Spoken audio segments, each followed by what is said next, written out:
Becoming a centenarian is a big deal, so we want to wish an amazing 100th to Josephine Hamilton Houck, whose birthday wish was to come back to where it all began for her, here in Fayetteville.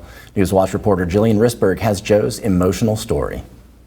There's been a lot of change in 44 years. Josephine Houck's secret to longevity and living to 100, being religious at one point in her life and not smoking.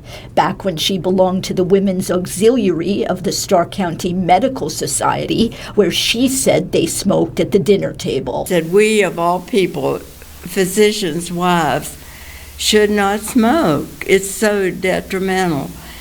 And so I was always preaching, don't smoke. Never liked to sunbathe, burn, it peels. I said, what's pretty about that? Joe married Charles Houck of Greenbrier County. They had 6 children. She attended West Virginia University studying home economics and later trained as a lab technician, a field she says she enjoyed. I wanted to finish my education. And so then we went to Richmond, Virginia, Medical College. Being back in town, the centenarian stopped for a visit at the Gaines estate and says she has fond memories of Fayetteville. I was very proud of the fact that it was the county seat, and we had the courthouse, and I thought it was so pretty.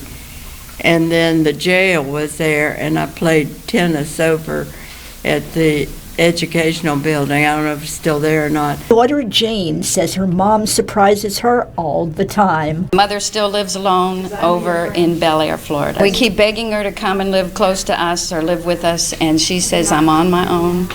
I'm independent. Then there was her time as a pilot. It all started when husband Charles connected with a young doctor who had a plane, and the doc thought if he got Charles interested in flying, they could buy a plane together, and that's what they did. The first trip Joe and Charles took, there was a pressure issue, and that prompted her to take lessons. I said, if I'm gonna get scared, it's gotta be something real. In many ways, the 100-year-old was ahead of her time. Joe got her pilot's license and was dubbed Akron Canton Special. I went to Cleveland all the time, and my children, I'd take them, and I got to know the fellas in the tower, and they put the red carpet down for me like they do for the president. One day there was a bad storm as they flew to visit her brother Pat Hamilton. And I said, why don't we just land on the road?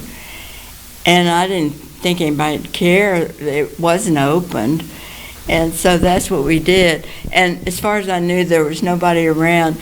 And once we landed, it was like all these people came out of the mountains. Joe has a lot of history in southern West Virginia. She's so proud of her mother and father and state senator brother. As for turning 100, well, I certainly never expected to. I've always taken care of myself. In 2023, Jane says her mom threw a big party for herself and told their cousin that the following year she was going to have a party in Fayetteville, West Virginia, where she was born. We tried for a year to talk her out of it because we said, Mother, you're 100. We don't know how hard it'll be to get you to West Virginia. And she said she wanted to go home. In Fayetteville, Jillian Risberg reporting for Newswatch.